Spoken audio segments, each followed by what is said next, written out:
Okay, everybody. Hi, this is John Haller. Sorry for the delay, and there may be some miscommunication between Bill Koenig and I. Excuse me one second. I've got a feedback here. Just a second.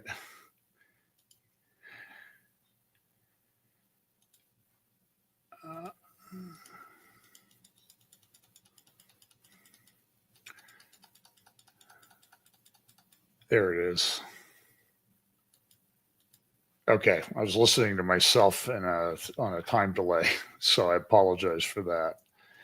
Okay, so I don't know if Bill's going to be able to join me. Bill and Tanya are going to be able to join me or not. So I'm going to go ahead since you were gracious enough to wait and delay for an hour. And I don't know if Bill and I will be able to get together today. I hope to do it in the future. He's busy. He's got some other programs. I'm also recording a couple things this afternoon with David Fiorazzo and Brandon Holthouse at 5 p.m. I don't know when those will air.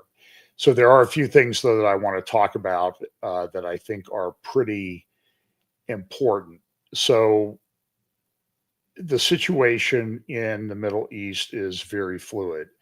As you know, over the past 2 weeks, the Iran and Israel were in a war, a 12-day war. That started about, I think it started on Thursday night 2 weeks ago.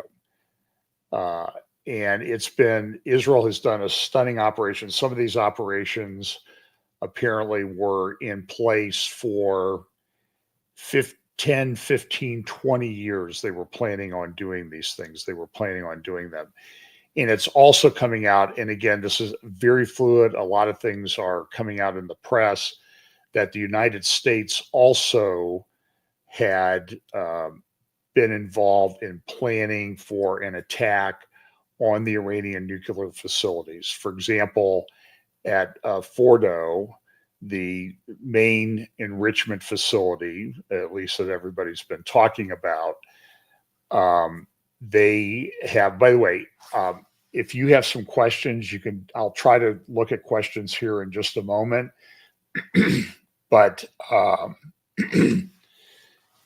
so anyway, with regard to the Fordo facility in Iran, the United States, it was clear that there were a couple of the one flaw in the design of the big enrichment facility. It was put about 250 to 300 feet underground, and they had air shafts, ventilation shafts. It appears that within the last very short period of time, the last 1 to 2 weeks before all of this occurred, the U.S. attack last Saturday, that the Iranians had tried to cover over one of the ventilation shafts with a concrete to make it, to hide it. But satellite images, historical satellite images indicated that the shaft was there. And so on that particular shaft, I believe that in the attack with the B-2 bombers on Fordo, that there were, well, I don't know I think they were all on Fordo. There were 14 of these GBU 47 bunker buster bombs dropped. The United States is the only air force in the world that can deliver bombs of that size. A B-2 bomber, you've seen them, they're very cool looking, sort of remind you of, science fiction almost. Those B-2 bombers and a B-52 bomber, I believe, also could deliver the ordnance. So the only aircraft that can really handle that, and a B-2 bomber can handle 2 of those bombs, because that's 60,000 pounds. So that's 30 tons. Each is 30,000 pounds. So 15 tons. So it'd be 30 tons. That's a lot of heavy lifting for an aircraft. So those were delivered, 6 in essentially one spot in 2 different spots at Fordo, if my understanding is correct. One bomb was used to blow the recently added concrete cover off. Then the other 5 bombs were dropped from about 7 miles up in the air. They came down, they busted through, and they go down quite a ways before they explode. They might weigh 30,000 pounds, but they don't have 30,000 pounds of explosives.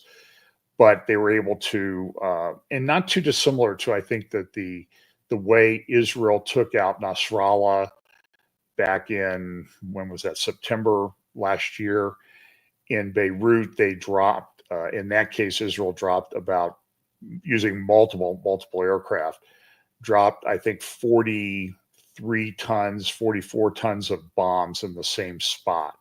So one goes in, drills down a little bit, then blows up, then the next one comes right behind it. The B-2 bombers were able to deliver those massive bombs to their target within a 1 meter range of what their target was. This is a pretty incredible operation. So, so since then, there was supposed to be a ceasefire that was entered into. Trump tweeted about that. It's almost, by the way, as we prepare these things and these updates, it's almost impossible to keep up with Trump's tweets. I mean, he is going around the media. Sometimes I think he doesn't control himself very well, to say the least. Particularly, there was a press gaggle that caught him the other day before he was going to Europe for the NATO meeting, and he had some pretty direct statements to make about that were, I think, inappropriate. He also tweeted the other day that Benjamin Netanyahu's trials have been unfair, unjust, and while I agree with that assessment, I don't know that he needs to be getting into that. So anyway, so there was a ceasefire. Iran violated it. They launched a missile before the ceasefire ended, but it didn't land until after the ceasefire came into effect. It struck a building in Beersheba. 4 people were killed, and in this case, they were actually hiding in their safe rooms. So it was a mother, her son, who was about 18, his girlfriend, and then an elderly lady were killed in that strike. Israel apparently also did some additional attacks on some of the nuclear sites. So the U.S. attacked 3 nuclear sites, I think Fordo, Natanz, and Isfahan. And in Isfahan, they in one of the strikes, they used Tomahawk missiles. Then there became, so after the attack, now there's a big controversy taking place about what is the battle damage assessment. The Iranians came out and said, oh, they didn't do anything. Trump came out and said in True Social that the facility had been obliterated. He was very adamant about that in subsequent talks when people questioned him about it. And then there was a leak to the New York Times and CNN. And by the way, I'm going from memory here because I have about 80 windows open or 80 tabs open on my various browsers that are open. So I'm going to try to give you the highlights. So Trump said, we have a deal, and it was the facility at Fordo, which is the one that everybody was concerned about, was obliterated. And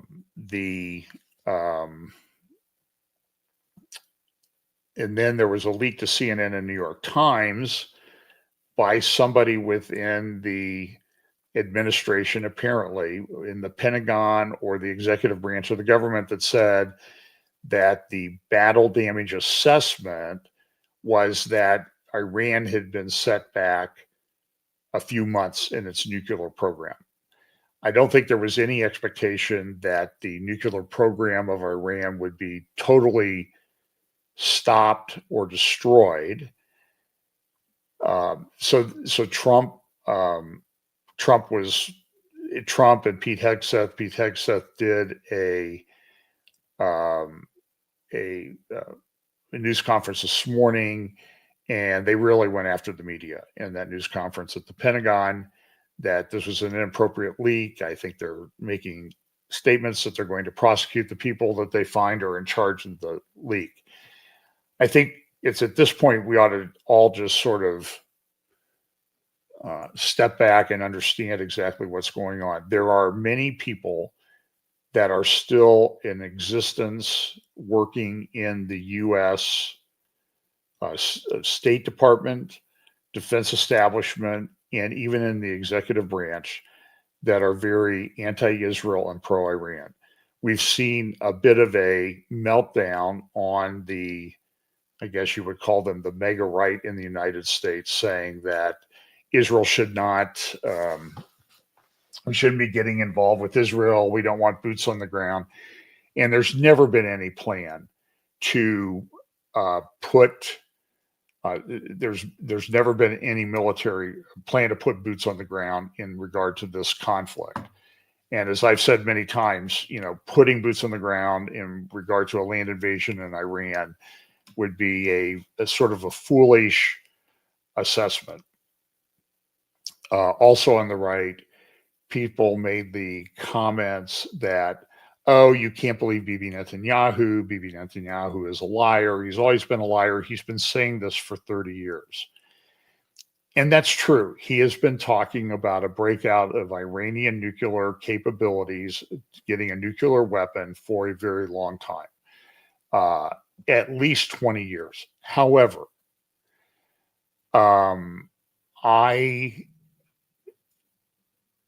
I think you need to understand the nature of the Iranians. The Iranians will, in my view, I used, there was a big PDF document I think I referred to in my update last week or the week before about how the Iranians negotiate. They never come to a deal. They're always negotiating. And they consider it a deal when the negotiations continue because it delays everything so they can continue doing this. So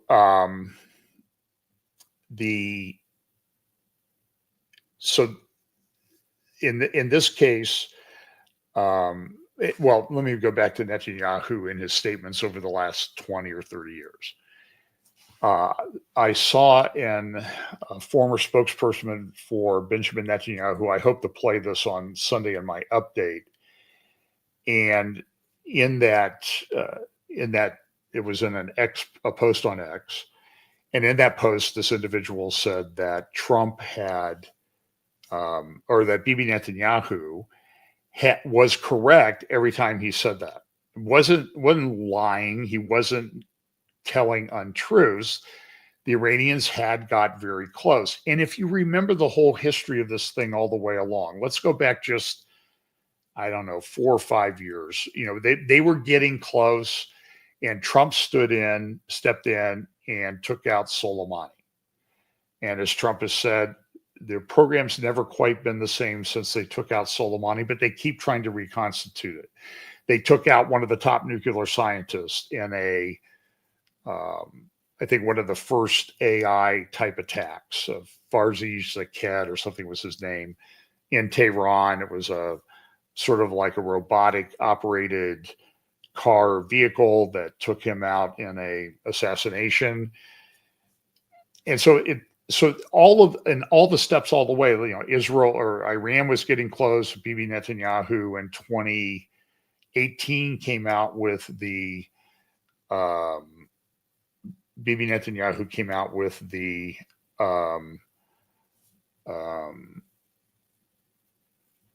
when he unveiled the nuclear archive that they had taken from Tehran. So that was a very so every time the Iran got close, Israel did something. And so now in the historical analysis of all of this, though, everybody forgets that. Nobody on the right, the Steve Bannons, the Jack Posobics, the Candace Owens, all these people, well, I don't consider Candace Owens to be on the right anymore. I think that's pretty clear. But all the people that were Marjorie Taylor Greene was another one. Oh, this is just terrible what Israel's doing. Israel's trying to drag us in. Israel can't finish the job. And that was the theme that Bannon was saying on his program. I listened to his program, and he was saying, we should just go tell Israel, you started something, you go finish it. But then when Israel tried to do something more, then everybody was saying, oh, look, you're trying to drag us in. So you can't have it both ways, guys. It's either you let them do it, you help them. And I think Trump had a very defined goal. Iran cannot have a nuclear weapon. They can't be enriching. So it appears that the battle damage assessment from the Pentagon, at least based on Hegseth's statements this morning and based on the Israeli intelligence, is that Iran has probably been set back 10 years. I mentioned this a couple of weeks ago. When you go after Iran in this, and all of the intelligence estimates said this, the intelligence estimates have all said that you cannot completely destroy the Iranian nuclear program because they will always have, at least as long as this regime is around, and even a regime that might support them, as long as this regime is around, you're going to have institutional government scientific knowledge embedded within the government that they can reconstitute their program. So this is a constant thing that everybody's going to have to deal with. I mean, when you look at it from a Bible prophecy standpoint, we know we see this Persia mentioned in Ezekiel 38, 39. Clearly, this is the area of Iran. The Persian Empire in its different forms is taken different sizes. For example, you had the Medes and the Persians after the Babylonian Empire. And then in the after Islam rose, there was a huge Umayyad, that's probably not the exact term you want to use, but the Umayyad dynasty that ruled from modern day Iran all the way to France, all the way across North Africa, across Turkey and everything. It was one of the largest empires in human history. It was an Islamic empire. And so when you talk about Persia, you have to look at what was Ezekiel thinking when he was writing Ezekiel 38 and 39. And he talked about areas in modern day Turkey. He talked about Persia. He talked about Gog and Magog. And so there's a huge controversy. Everybody's got different views as to how these nations configure together. I think the two that are pretty clear are Turkey and Iran. You have the areas of Turkey that are mentioned in Ezekiel. You have the areas of Persia. And so when Ezekiel writes about that, this is how he would have referred to these areas. So I don't think it's like, okay, well, you figure out who lived there and then where did they migrate to. I just think he was looking at a geographic thing there. And then you add in, there's also descriptions of Elam in Jeremiah chapter 49. And so one of the questions is this Elam? Now, some people think that the prophecy of Jeremiah 49, Elam, has been fulfilled. Other people think that it's still to be fulfilled. I'm probably in the latter camp. I think it's still to be fulfilled. Then the question becomes, is what happened in Iran this week a fulfillment of Jeremiah 49? But you need to look at the whole passage. But sometimes these Bible prophecy passages, in my view, are a little bit tricky. For example, you have Ezekiel 35, you have Ezekiel 36, Ezekiel 37, 38, and 39. And they each describe things that are happening. For example, 36 bringing the people back to the land of Israel. And it talks about people in the mountains of Israel who are very haughty and proud. And it talks about, I'm going to bring you back whether you deserve it or not. I'm not bringing you back because you deserve it, because you played the harlot when you went into the nations. That's Ezekiel 36. So I'm going to bring you back. And then it talks, and then all those passages end with this phrase, and then they will know that I am God. Now, that's not exactly what it says. That's my paraphrase. but you understand. And so the question that I have is, okay, so this passage talks about all these things that happen, and then it jumps to the end, and then they will know that I am God. But it's almost like there's a gap in each of these passages. So the valley of dry bones, it's reconstituted flesh, that type of thing. They come back to the Lord. In 36, it says, I'll bring you back, and then I will put a new heart within you. So it's back first in unbelief and not deserving, then a new heart. So the question is, so where are we like in Ezekiel 36? A lot of them are back. I don't think they're all back yet. And then there's the new heart. Don't think we're there yet. And then then they will know that I'm God. So I know we're not there. Same with Ezekiel 37 and Ezekiel 38. So it gets a little bit tricky because I think these things have a tendency to overlap. So whether there was a fulfillment of the prophecy in Jeremiah 49 this week about Elam, assuming Elam's a prophecy of the future, I don't think we're there yet. And there's some other things that will happen, and it sort of talks of a great revival in Iran. And again, these things may happen, some of the break the bow of Elam, but then you have to get down to this last part too, where they're sort of in the believing nations. And I'm just I'm just not sure that we want to say the dry bones has been fulfilled, and I have Orthodox Jewish friends who say that it is. We have people who say that Isaiah 66, the nation born in a day, was fulfilled in 1948. And I disagree with that. I don't think that we're at that point. There is this great revival belief in the Messiah, and all this stuff is going to come about in a very short period of time, but I don't think that we're there yet. So, and by the way, if people disagree with me, that's fine. We'll see how this plays out. Daniel 11 is in play that the wise will understand as we get closer to the time.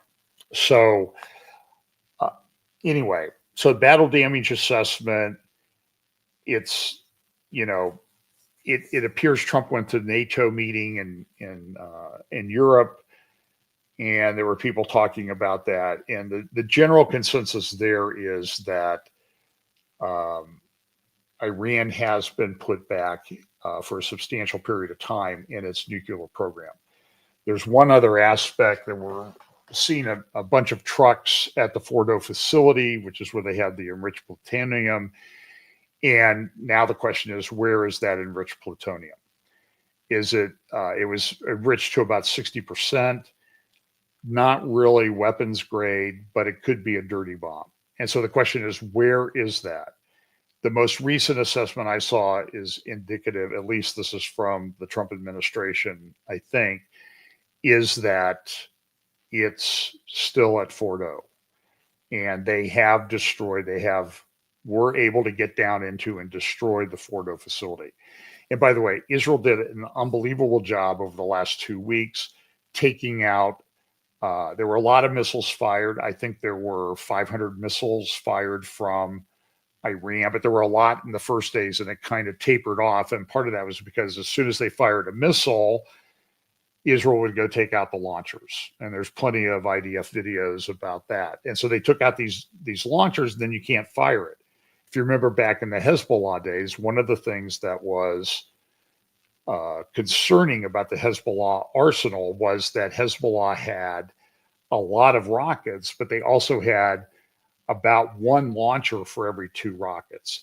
And so the concern was they're going to just throw everything at Israel all at once. And there's no system in the world that can withstand that kind of onslaught from the enemy. We don't have defenses like that in the United States. Nobody does. So Israel took out the Iranian air defenses, and Israel completely controlled, essentially, they had sovereignty over the Iranian airspace. They could pretty much operate however they wanted.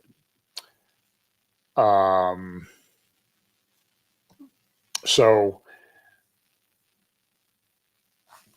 So the battle damage assessment still not completely nailed down, but it appears that they certainly did damage. Even under the one that was leaked, there was damage. They said a few months. This problem is not going away. Then the question became: is there going to be regime change in Iran?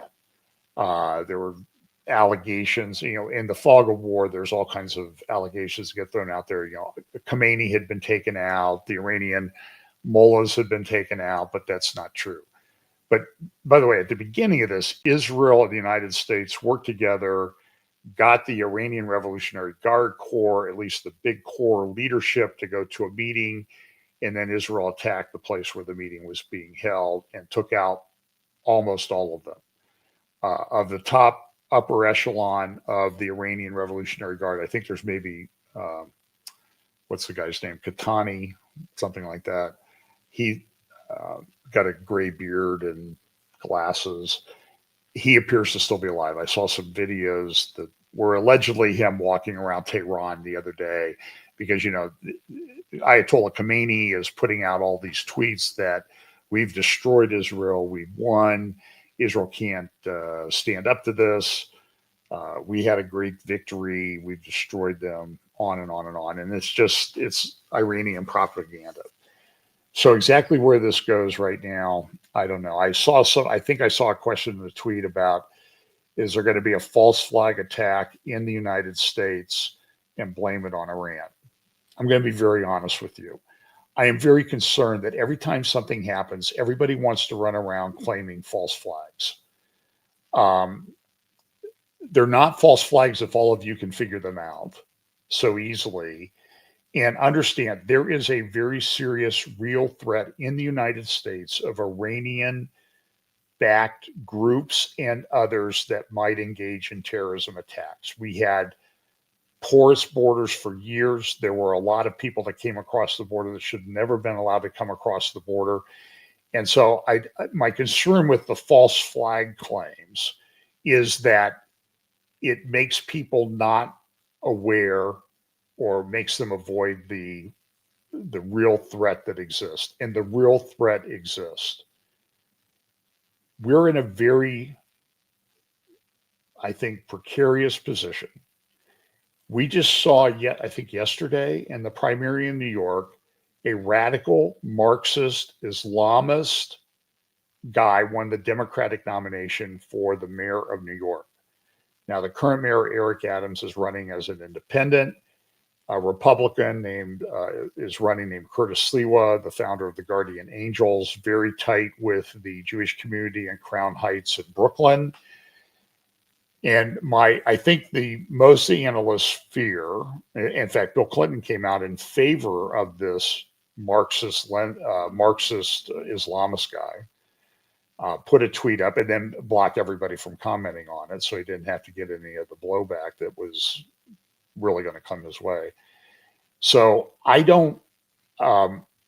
it appears that the vote that would be anti this guy will be split between Curtis Sliwa and Eric Adams. And Como has said he may come and run too, which makes it very likely that this guy is going to become the mayor of New York. And he is a radical leftist Muslim. So I think that what we need to do is we need to, my advice, dial it back on the false flag claims. There's a real threat. People need to understand that Islam is Islam. I have mentioned many times in the past few weeks in interviews and in my updates that the biggest genocide in human history occurred during the 100-year or so invasion in the Middle Ages by Islamic hordes, Islamic caliphates, Islamic leaders, I believe it was three ways of India. By most reasonable estimates, 400 million people were killed in India as a result of those invasions. The largest genocide in human history, and it is not discussed. And all you have to do is go watch what they say. You don't need me to do it. Go go read the Quran, go read what they say. And I'm just telling you, we have a real threat here. And by the way, I'm just going to say this off the cuff. I know that a lot of my friends believe that the Ezekiel 38-39 invasion will obliterate Islam. I'm sorry. I do not see that happening. This Islamic thing exists until the Lord returns. That's my assessment of it. I hope you're right, but I see no evidence that it is. So what's the current state of things? I have to do this. I have to quit by 1:45. So because I have to get ready for David Fiorazo interview at 2:00 Eastern. So here's the situation. So here I'll share this. Let me get this. My staff of one here is working feverishly to get all this done. So this is a Israel Hayom. You can get this at Times of Israel. I'm sure it's probably over at the Jerusalem Post right now. So this is breaking news. You know, I was joking with somebody the other day that there were, Hezbollah launched 17,000 rockets at Israel. And during, that stage of the war, there were thousands of rockets launched from Gaza during that stage of the war. Iran, they launched about 300 back in October, and then they've launched about 500 now. But at least the Iranian rockets don't seem to be more than the number of breaking prophecy updates that have come out about everything that's going on. And I just say that sort of tongue in cheek because here I am doing one myself. So, so here's the Israel Hayom article. I'm going to go through this.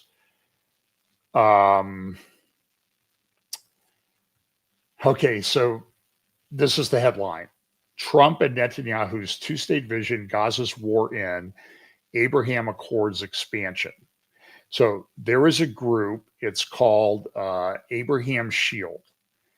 And Abraham Shield is a group of security, military, Mossad experts, people that I've interviewed are part of this group. And what they want to do is they want to do an expansion of the Abraham Accords. I don't know if I have the picture handy. Maybe I can find it while I'm talking. The Abraham Accords. There was they were tweeting out yesterday, we need to expand the Abraham Accords. And so that's their goal. Okay. And so remember, and this is, I'm really apologize that Bill wasn't able to join us. If you remember, Bill's written extensively about this. Back in October of 2020, yes, January of 2020, there were two events that took place at the White House on the same day. In the morning, the U.S. Put out Trump's peace plan for peace in the Middle East. There it is. So, for example, it was called Peace to Prosperity. And let me get this up here.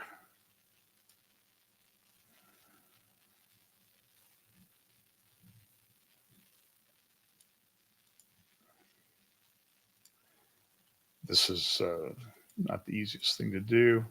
Okay, there we go. So, Peace to Prosperity. That was released in the morning. As Bill was a White House correspondent at the time, he noted that it was hours, not even hours, until everything broke loose on the Charlie Vector 019er. I think there was a connection. So, and I would say that because if you remember the aspects of the peace plan,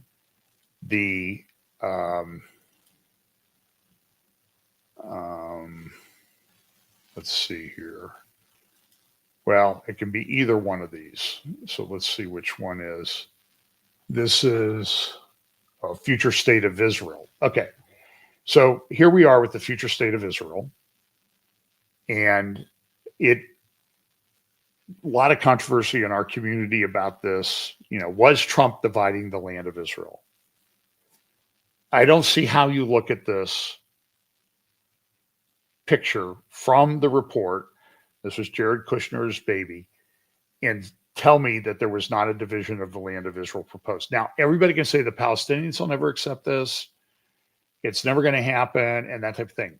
That's not the point. The point is this divided the land of Israel. That was clear, and I think there were severe consequences to the United States for doing that. Okay? It was also proposed that there would be I'll stop this screen. Hang on here. I'm going between two screens, so my mouse gets a little bit lost sometimes. So I'll do a share screen window. And let's see if this is the right one. Yes, future state of Palestine. Now, how do you look at that and say that Trump and Jared Kushner did not propose dividing the land of Israel? It's clear. Now, it was a lot less than what the Palestinians wanted and were offered by Bill Clinton back in 1999. That was very upsetting to him. And so put that in context. So now here we go back. We have Trump in power. We have Bibi Netanyahu in power.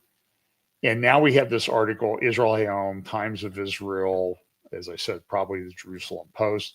Let me just summarize for you what's been stated. Here we go. So here's the Israel Hayom article. Trump and Netanyahu's two-state vision, Gaza's war in, Abraham Accords expansion. When Israel started this attack a couple weeks ago, there was a big conference call with, I believe it was Marco Rubio, Trump, Netanyahu, and Ron Dermer. And so they've here's what it says. A four-way telephone conversation between President Donald Trump, Secretary of State Marco Rubio, Prime Minister Benjamin Netanyahu, and Minister of Strategic Affairs Ron Dermer occurred directly after the American assault on Iran's nuclear installations. That was last Saturday, just 5 days ago. According to the source familiar with the discussion's substance, Israel Hayom learned that all participants expressed extreme enthusiasm regarding the B-2 bomber mission results and were experiencing what the source characterized as euphoria. Everybody was very happy. Yet the tremendous satisfaction among the four leaders derived not merely from operational achievements, but also from their future strategic planning. President Trump and Prime Minister Netanyahu aim to swiftly pursue fresh peace arrangements with Arab states as part of the Abraham Accords expansion. They reached consensus. I want you to listen to this. They reached consensus on these fundamental principles in general terms. They plan rapid implementation, beginning with Gaza warfare termination. The hostages are still there, 50 or more of those hostages. That's still an issue. Okay, so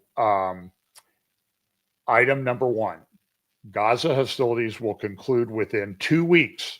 I mean, what have I been talking about all these years? I talk about convergence, I talk about acceleration, I talk about logistics, and like all of that's really in play right now. And the one thing we need is understanding. So, number one, Gaza hostilities will conclude within 2 weeks. Ending conditions will encompass 4 Arab nations, including Egypt and the United Arab Emirates, to administer the Gaza Strip, replacing Hamas terrorist organization. Remaining Hamas leadership will face exile to other countries while the hostages gain freedom. Number two, multiple nations globally will accept numerous Gaza inhabitants seeking immigration. Once you understand that this is pretty big news. Number 3, Abraham Accords expansion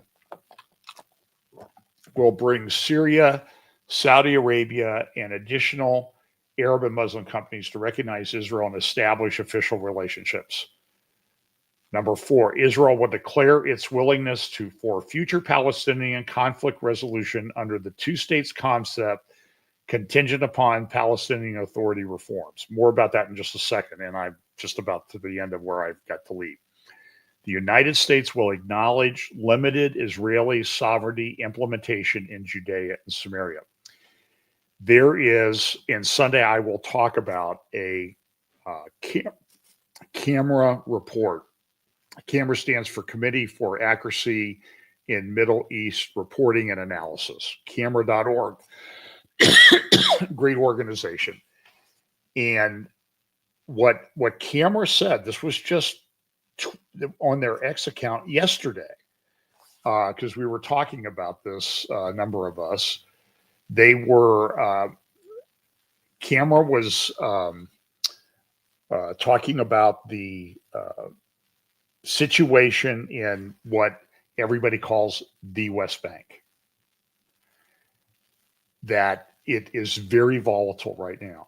The Iranians are taking what they used to do to fund Hezbollah. I mean, they have limited resources somewhat. And so you have limited resources. So they're directing them away from Hezbollah, my understanding. Hezbollah, Hamas appear to be effectively finished. Syria is not a problem right now. I don't trust Syria at all.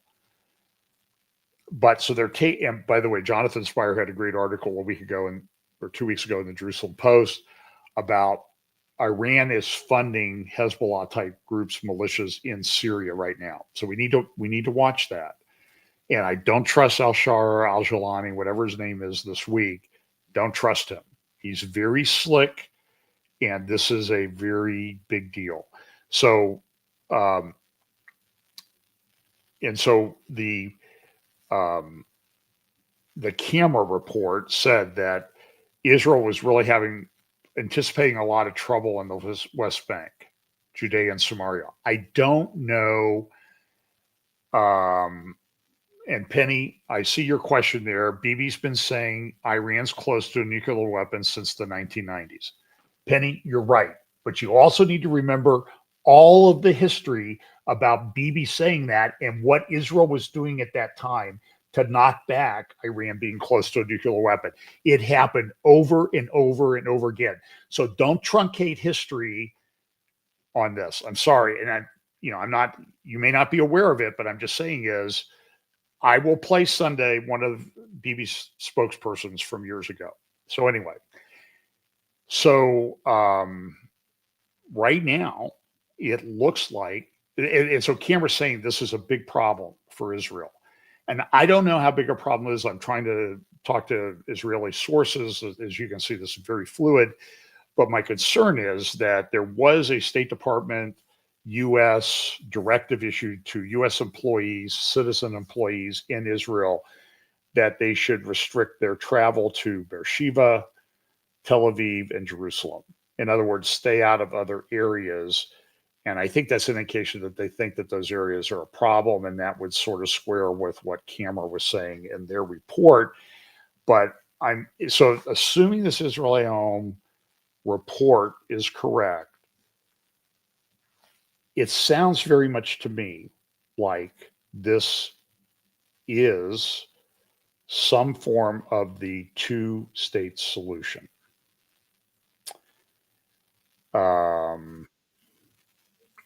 So anyway, I don't know what's going on. I'm going to have to get off here. I see I've got. I can bring Bill in for about 7 minutes. I see he just jumped in.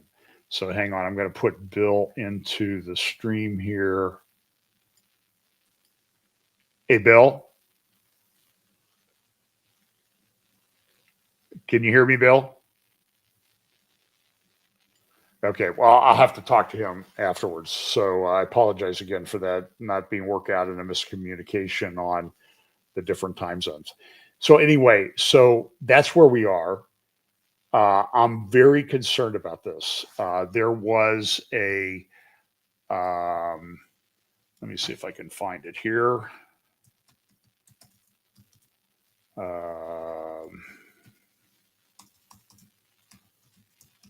It's a,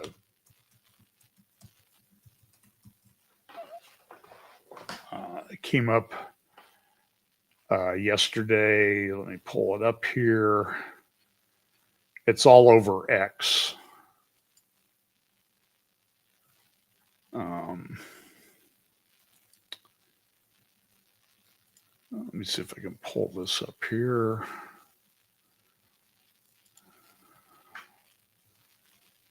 I don't know how hard this is to do this. All the let's see here. Okay, let me. Oh, I know what I can do. Sorry about this, folks. So let's go here to my share screen and present share screen. So my understanding is all over Israel now, this billboard is being seen, Abraham Accords, and there's the organization that is pushing the Abraham Accords. Some of whom I'm interviewed, like Mary Eisen, former government spokesperson, very smart. There's a lot. There's former Mossad, there's former IDF guys, and that type of thing. This is a very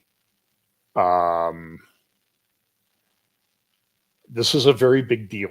AbrahamShield.org. I've talked about it for off and on for months.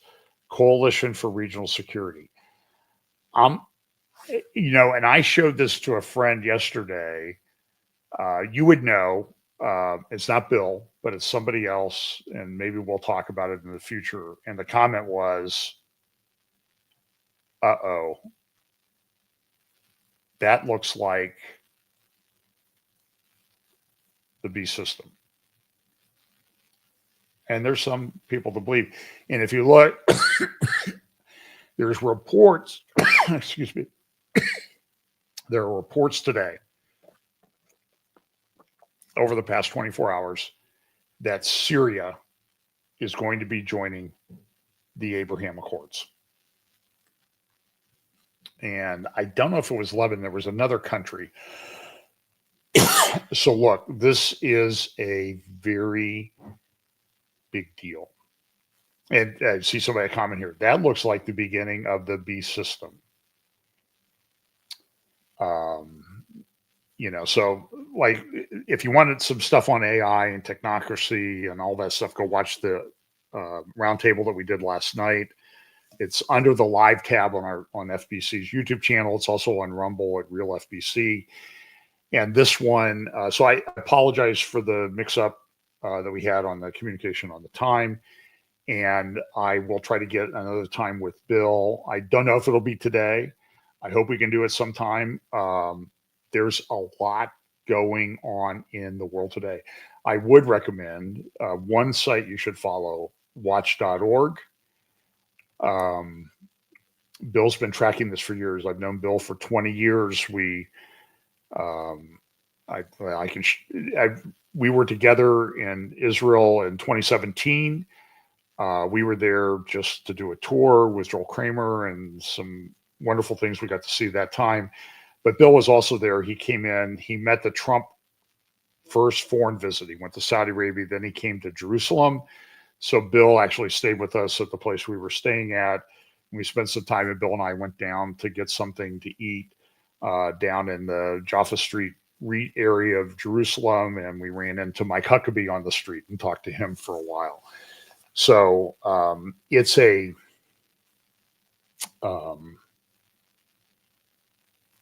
there's a lot going on, my friends. I hope you can appreciate that. We're trying to, what I try to do is I try to be balanced.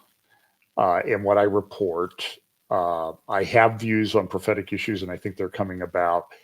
And so what I'll do is I'm probably going to terminate the live stream because I have to jump on with somebody in about 8 minutes, and I'll see if I can get something worked out with Bill because I don't want to do that on public. So thank you for watching. Like, share, subscribe, all that. Thank you very much.